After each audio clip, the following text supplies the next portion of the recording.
uno de nosotros como cristianos. No puedo crecer si no doy. Algunas personas dicen, bueno, cuando yo esté crecido, yo voy a dar. Y es un error.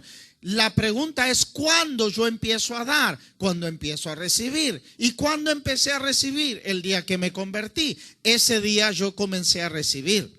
Ese día yo comencé a entrar en un proceso de restauración, pero mis procesos se aceleran cuando yo empiezo a ministrar a otros, cuando yo empiezo a ministrar la presencia de Dios. Entonces, volvemos a Juan, por favor. Juan capítulo 6, verso 28. Juan capítulo 6, verso 28. Dice lo siguiente, dice, entonces le dijeron, ¿qué debemos hacer para poner en práctica las obras de Dios? ¿Qué es lo que había pasado? ¿Qué es lo que había pasado? Es que había pasado un milagro impresionante. 5,000 hombres nada más, 5,000 hombres. ¿Por qué digo 5,000 hombres? Es que en la Biblia normalmente se contabilizaban o se censaban los hombres. Pero si había 5,000 hombres, y usted sabe que en ese tiempo no existía ningún método de anticonceptivo, o sea que las familias eran todas familias numerosas. O sea que había familias de 15 hijos, de 20 hijos. ¿Sí? O sea que estaban los hombres, las esposas, se suponía que allí prácticamente todos se casaban, ¿sí? Todos se casaban, o sea que había 5,000 hombres, 5,000 mujeres, 10,000, más vamos a poner un promedio de 4 hijos por familia, ¿sí? Son 5 por 4, había 20,000, 30,000 personas que comieron de 5 panes y 2 peces. Era, como dirían en Estados Unidos, el lonche de un jovencito. Era lo que había en una canastita de picnic.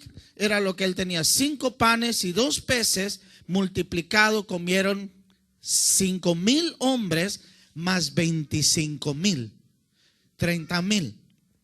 O sea que las personas, ¿qué fue lo que vieron?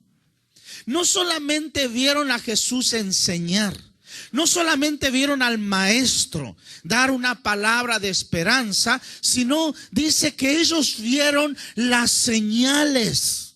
Ellos vieron señales de que verdaderamente el reino de los cielos se había acercado. Y lo otro que continuaba era lo siguiente, que se preguntaban, ¿cómo podemos hacer nosotros esas obras de Dios? ¿Cómo nosotros podemos producir tremendos milagros, esas tremendas señales que Jesús había producido? Este es el título de este mensaje: poniendo en práctica las obras de Dios. ¿Cuántas veces nosotros nos hemos preguntado y hemos dicho, ¿por qué no suceden estas cosas hoy? ¿Por qué hoy no pasan? La primera respuesta es la siguiente. La primera respuesta es que un espíritu de religiosidad ha atrapado las mentes de la iglesia. Y cuando digo iglesia, estoy englobándonos a todos. Ha englobado a toda la iglesia. ¿Por qué? Porque nada más hemos creído que cierto pastor, permítanme el término, milagrero o milagroso, o cierto evangelista famoso podía orar por alguien y ese alguien podía sanar. Y nada más venimos a la iglesia a escuchar una hermosa enseñanza, o en su defecto también poder cantar y alabar a Dios, pero esperamos el momento cuando Dios diga, ¿cuándo vendrá alguien que tenga la unción para sanar enfermos? La clave en el libro de los Hechos estaba en este punto. Era que todos, diga conmigo todos, sabían que eran hacedores de señales.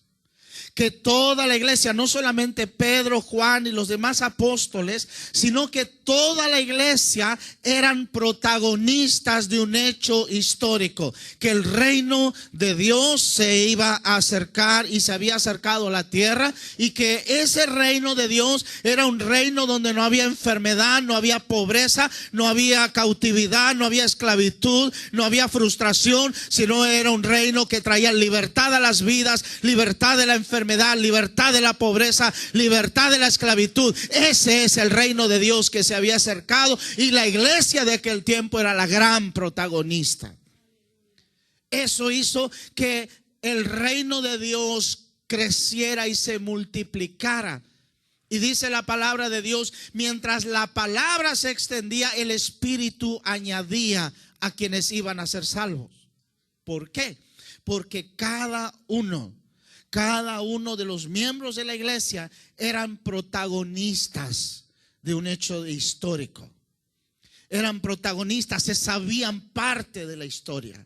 Se sabían parte de que algo que anhelaron durante tantos años, que sabían que el Mesías había hablado, sabían que Isaías lo había profetizado, sabían que 400 años hubo un silencio sepulcral donde no había voz de Dios, y de repente apareció un profeta desarrapado, totalmente contrario a lo que podía ser el canon de los sacerdotes de aquel tiempo, alguien que vivía en el desierto, mal vestido, mal presentado, diciendo: arrepiéntanse y conviértanse, porque el reino de los cielos ha llegado ahora.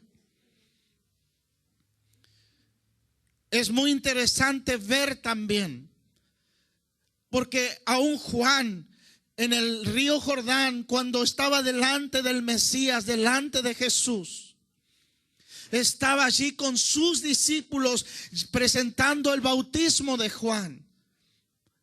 Pero Juan, cuando discernió quién estaba delante, dijo: yo no soy digno. Jesús dijo: tienes que hacerlo. Pero tiempo más adelante, semanas más adelante, ya en las vísperas de su ejecución, escuche, Lucas capítulo 7, dice que Juan mandó a visitar a Jesús y le preguntó: ¿eres verdaderamente tú? Se quería sacar la duda y dijo: quiero morir en paz, quiero morir sabiendo a quién he predicado.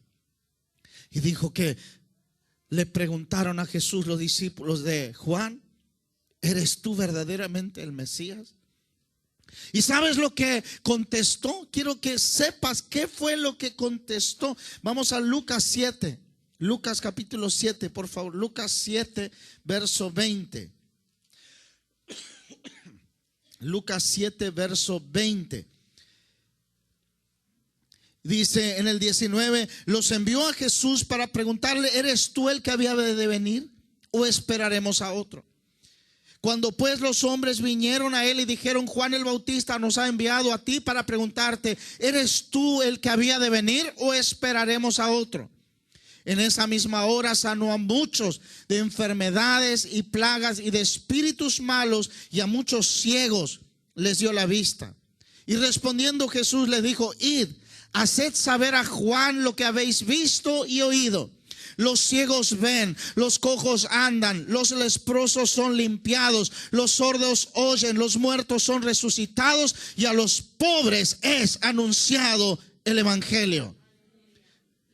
Esa fue la respuesta de Jesús. Jesús no dijo: yo soy. Dijo: los ciegos ven, los sordos oyen, los cojos caminan, los sordos comienzan a oír, y a los pobres es anunciada buenas noticias. Esa es el mensaje del reino. Y dijo: las señales dan testimonio de quién soy. Las obras dan testimonio de que soy el que soy. La pregunta es, hoy día, si alguien nos pregunta a nosotros: ¿quién eres? ¿Quién eres? ¿A quién predicas? ¿Predicamos a un Cristo vivo o un Cristo muerto? No hay alternativa que decir: nada más quiero que sepas que los sordos oyen, los ciegos ven, los paralíticos caminan. Es el tiempo de la iglesia. Las señales hablan por nosotros más fuerte que nuestras predicaciones.